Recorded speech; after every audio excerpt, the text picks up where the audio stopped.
a notícia está de volta com o ex-ministro da Casa Civil, José Dirceu. Foi um dos homens mais importantes da história do PT e do primeiro governo do presidente Lula.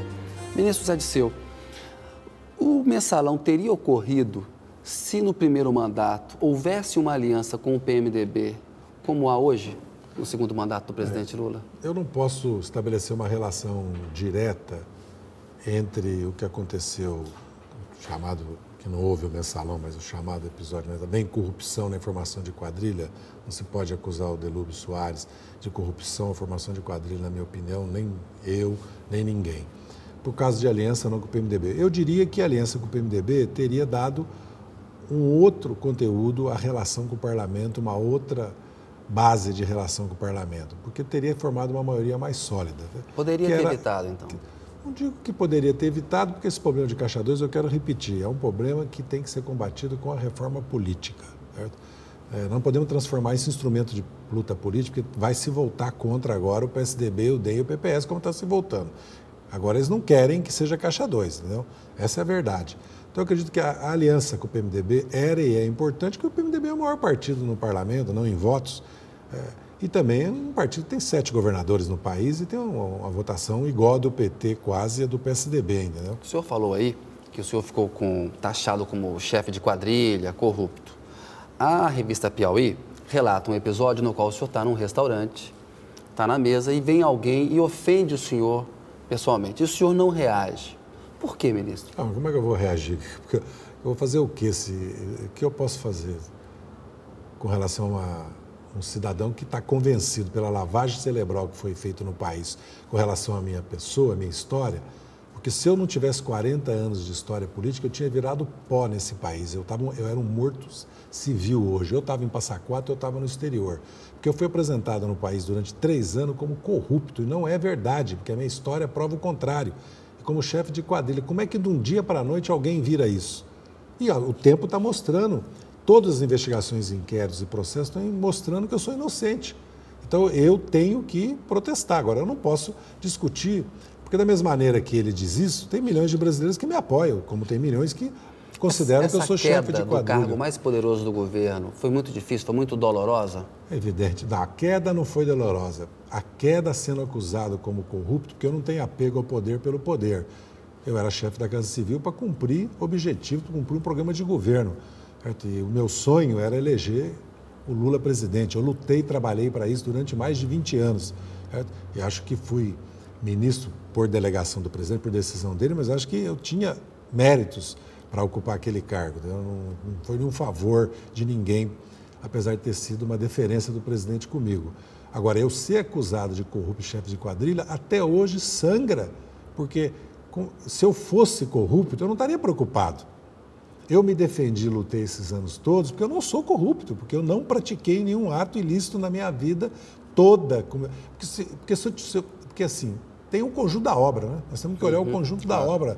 Quando se acusa alguém tão gravemente como me acusaram, não me deram nem a presunção de inocência e nem, o que é mais grave, levaram em conta a minha história, não serviu de atenuante para nada. Foi feita a denúncia que eu era chefe do mensalão, e foi aceita a denúncia sem nenhum atenuante, de nada adiantou. A minha vida toda foi dedicada ao Brasil, minha vida toda foi dedicada à luta pela democracia, nada disso serviu. Evidente que eu só posso ficar indignado. Agora, o que eu passei, as minhas filhas passaram, a minha família passou, esse tempo, só eu sei, né?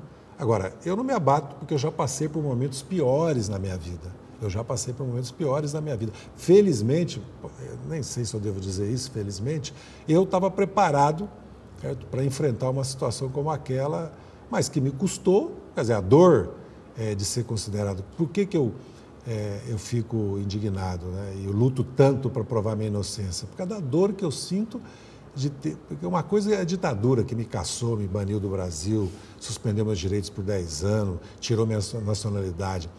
Agora, eu não era acusado, eu era acusado de ser tudo. Até terrorista, que era um absurdo, mas eu era acusado de corrupto? Não. Agora não, eu estou sendo acusado de ser corrupto. Ser acusado de ser corrupto, para mim, é quase uma morte. Então, nesse sentido, para mim, é muito doloroso. Se o senhor não tivesse deixado o governo, acha que seria hoje o candidato a presidente da República, como parece que vai ser a ministra Dilma Rousseff, a candidata desse bloco do governo? Improvável. Talvez eu fosse um dos nomes do PT, porque o PT me apoiaria, possivelmente, grande parte do PT, dos partidos de esquerda, dos movimentos sociais, mas haveria outros nomes e aí dependeria muito se eu tivesse voto, aceitação na sociedade, nos outros partidos, apoio do presidente. Eu nunca me vi como um candidato a presidente, nem um candidato natural. Eu teria méritos para disputar um cargo majoritário em São Paulo, senador, governador. Eu já fui candidato a governador e poderia ter sido candidato a prefeito em 76. O PT me daria o mandato quando o Mercadante disputou com a Luiza Erundina. A Luiza Erundina foi a candidata. Mas presidente da República não é tão simples assim. Eu nunca tive... Você teve esse sonho de ser presidente da República? Não, eu nunca tive o objetivo de ser candidato a presidente da República, até pela lealdade ao presidente e pela minha disciplina. Todo mundo me conhece, certo? Agora, que eu poderia e seria um dos nomes, eu acho que até as pedras no Brasil concordam que eu seria um dos nomes. Eu nunca falei isso. Quem começou a falar isso e hoje praticamente é a opinião generalizada foram os próprios comentaristas, articulistas, analistas da política brasileira e a própria mídia, até porque realmente tanto o Antônio Palocci como eu e outros nomes que surgiram, como o Patrusco, Tarso Genro, a própria Dilma Rousseff, que é a candidata do presidente. Quadros importantes, né? Que depender do meu humilde e pequeno apoio, ela será candidata e será futura presidente, porque eu vou trabalhar como eu trabalhei para o presidente Lula para ela ser a presidente. Ministro, quais foram os erros do governo Lula, na opinião do senhor, até aqui? Pequenos, se nós considerarmos que é um governo que criou 11 milhões de empregos. Só isso muda o Brasil socialmente. Mas onde errou? A minha avaliação, eu já disse várias vezes, do primeiro governo, não fazer a reforma política, aliança com o PMDB, não mobilizar mais a sociedade, não combinar melhor o que foi feito no segundo, até porque foi criado as bases para isso, desenvolvimento e estabilidade, certo? Que são o que eu sempre coloquei... Quando o senhor falou PMDB, é não ter feito a aliança, Não ter feito aliança com o PMDB, não ter incorporado o PMDB, que não era tão simples assim, e não é uma questão de vontade do presidente, porque era muito complexo, eu reconheço. A decisão que ele tinha que tomar era muito difícil, porque são 5, 6 ministérios, né? Talvez politicamente era inviável o PT aceitar isso, os partidos aliados que elegeram o Lula sem o PMDB em 2002 aceitar. Ministro, esse discurso do presidente Lula, do nunca antes neste país, essa coisa meio inaugural, ela não é injusta com governos anteriores? Por exemplo, com o governo do presidente Fernando Henrique Cardoso, o governo do presidente Itamar, que fizeram também aí parte de uma tarefa importante para o Brasil chegar ao patamar que chegou hoje? Acredito que é uma figura de retórica que o presidente usa na comunicação que ele faz para destacar que o governo tem iniciativas e cumpriu com o programa que foi apresentado em 2002, certo? E que os outros governos não o fizeram. Eu não vejo que você não está se negando. Cada governo, eu falei da ditadura, você não pode negar que a ditadura criou essa infraestrutura de telecomunicações no Brasil, começou a reformar a estrutura rodoviária, ferroviária do Brasil. A ferroviária foi um desastre, na verdade, mas a ferroviária, expandir a ferroviária do Brasil, criou a petroquímica, o Geisel criou a indústria de base, teve a ditadura, o custo não valeu a pena, você pode dizer, né? Não era necessário. E como eu não posso negar também que o governo Itamar teve as suas qualidades, o governo Fernando Henrique teve as suas qualidades, mas que realmente muitas das iniciativas que nós tomamos nunca antes nesse país civil, é verdade, como 11 milhões de emprego em 6 anos. Qualidades do governo Fernando Henrique, na opinião de José Dirceu? Está difícil. Por exemplo, o presidente Itamar Franco, a qualidade principal do governo dele é a transição, porque do governo, do impeachment do Collor, certo? E para o Fernando Henrique, certo? O governo, por exemplo, Fernando Henrique fez uma política do primeiro grau do ensino fundamental importante para o país, certo? Não se pode desconhecer isso. Agora, o custo das privatizações, do aumento da carga tributária e o custo do câmbio fixo apaga, certo? O que o governo Fernando Henrique pode ter feito no país. O Plano Real não foi uma coisa importante? O Plano Real foi importante porque apagou a memória inflacionária e criou as condições para o país ter o que tem hoje. Isso é inevitável, né? Você pode depois criticar a falta do governo. Por exemplo, o governo Fernando Henrique teve a política fiscal no primeiro governo e inviabilizou o real, inclusive. Aliás, até o Gustavo Franco começou a fazer isso. O ajuste fiscal no segundo mandato. Então, cada governo também tem suas tarefas e suas funções. Eu não nego que o governo do presidente Fernando Henrique, ou do Itamar Franco, ou mesmo o governo Sarney, cada governo teve a sua contribuição para o país. Agora, o balanço quem faz é o povo, né? O povo fez o balanço do governo Tucano em 2002 e repetiu em 2006. Você acha possível uma aliança entre PT e PSDB, como aventam alguns setores do partido, no futuro? Bem, o futuro a Deus pertence, né? Mas, como diz o ditado popular, nem sempre correto, mas é o que diz. Acredito que não, a curto prazo não. Acho que nós podemos nos unir, por exemplo, na reforma política. Devíamos ter nos unido para combater a crise. Eles tiraram o corpo fora e ainda tentaram impedir que o governo aprovasse muitas medidas. Fizeram um pouco o que o PT fez no passado, uma política burra. Política burra, que eu sempre combati, aliás, dentro do PT. O dia que o PT aprovou que Itamar era igual a Collor, fora Itamar, eu falei para o presidente, perdemos a eleição de 2004. Foi dito e feito. Eu acredito que nós podemos nos aliar e devemos em muitas questões que são importantes para o país. Coisas pontuais. Agora, nós temos visões diferentes do país, temos visões diferentes da questão do Estado, de visões diferentes de política econômica hoje, de política social, como se relacionar com o mundo. Aliás, nós fizemos uma outra política externa. Ministro, o nosso tempo está acabando. Desculpa interrompê-lo, mas eu preciso fazer uma pergunta para o senhor e depois nós vamos para o Pinga Fogo. O senhor hoje está dando consultoria. O senhor usa os seus contatos no PT no seu trabalho de consultor empresarial? Veja bem, eu estou há 4 anos afastado do governo praticamente. Então, portanto, eu não tenho a rigor, certo, nenhuma obrigação mais, nem ética, nem legal, com relação à minha atividade de advogado e de consultor. O que eu posso dizer é que eu evito qualquer relação com o governo, qualquer consultoria e advogar principalmente com relação ao governo. Certo? Pelo contrário, fui cada vez mais para o exterior para evitar exatamente a acusação que me fazia, que é que eu estou fazendo lobby. Quer dizer, porque o que fizeram para tentar impedir que eu desse consultoria, que eu pedi que eu fosse advogado, porque queriam me matar, mas matar mesmo, que eu não tivesse dinheiro nem para sustentar minhas filhas. A verdade nua e crua é essa. Eu consegui sobreviver e sou respeitado como consultor, como advogado. Qual que é a diferença de consultor e de lobista? Não, como é que você trabalha? Qual é a diferença? Fazer lobby é você ir no governo para buscar vantagens para alguma empresa, porque lobby, na verdade, no parlamento é legal, deveria ser legalizado. Deveria ser legalizado. Eu não faço nada no parlamento, certo? E se eu defender determinadas empresas, determinados interesses no governo, eu advogo, que é uma coisa totalmente à parte, e faço consultoria com investimentos.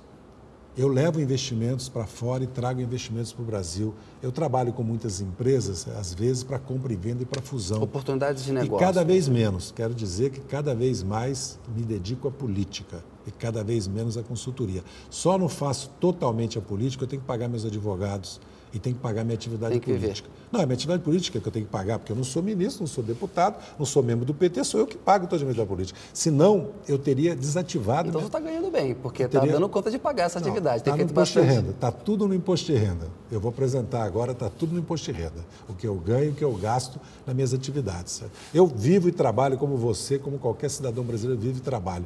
Não é verdade que eu mudei meu padrão de vida, não é verdade que eu me enriqueci. Tem gente que fala barbaridades a meu respeito. Não sou banqueiro, não virei banqueiro, não ganhei dinheiro com as privatizações, não me aproveitei do cargo do governo. Quando eu saí do governo, eu não tinha dinheiro para pagar as pensões das minhas filhas em fevereiro de 2006, quando eu deixei de receber salário de deputado e de ministro, ou um ou outro, né?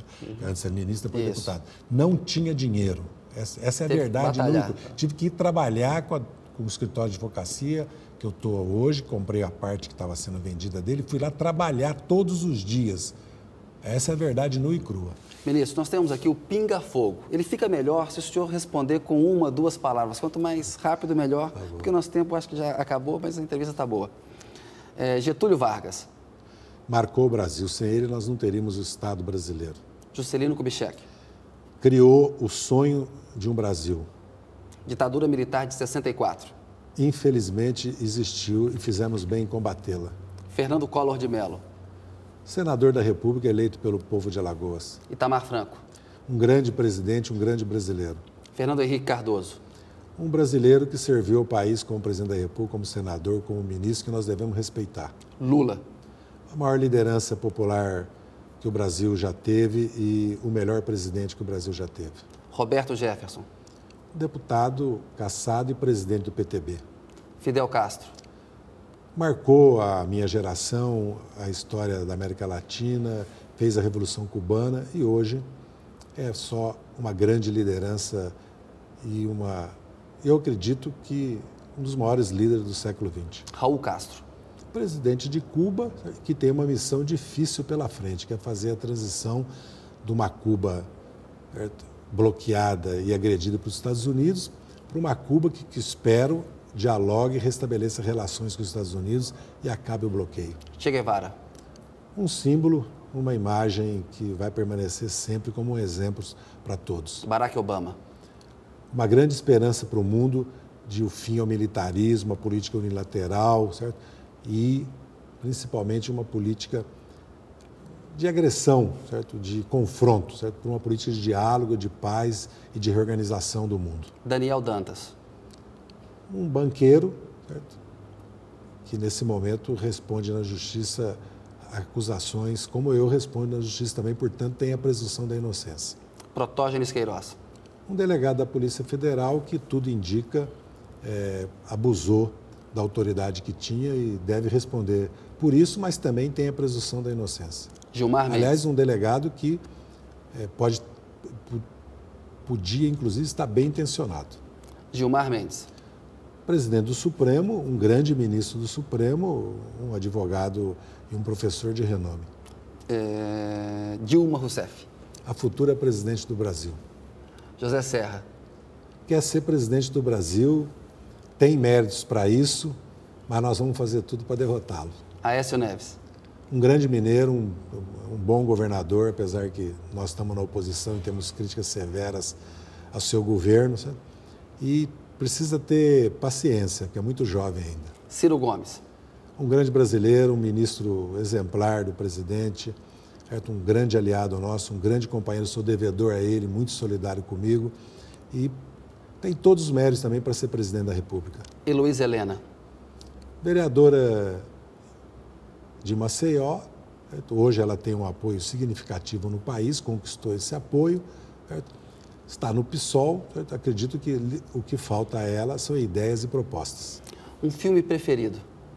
Filme preferido? Tá difícil. Não tem ido ao cinema? Não... Tenho visto muitos filmes, vejo Deus, o Diabo na Terra do Sol, Glauber Rocha. Um diretor de cinema, eu pergunto. Glauber Rocha. Um ator? Um ator... Rodrigo Santiago, né? Rodrigo Santoro. Rodrigo Santoro. Rodrigo Santoro. Uma atriz? Fernanda Montenegro. Uma música? Uma música? Eu sou péssimo de música. Uma música que eu gosto, Meu Mundo Caiu, Maísa. Um cantor? Roberto Carlos. Uma cantora? Uma cantora? Maísa, que eu já falei. Da minha juventude, que eu o 68 fez muito parte da minha vida nesse ano. Um ídolo? Um ídolo? Meu pai, Castorino de Oliveira e Silva.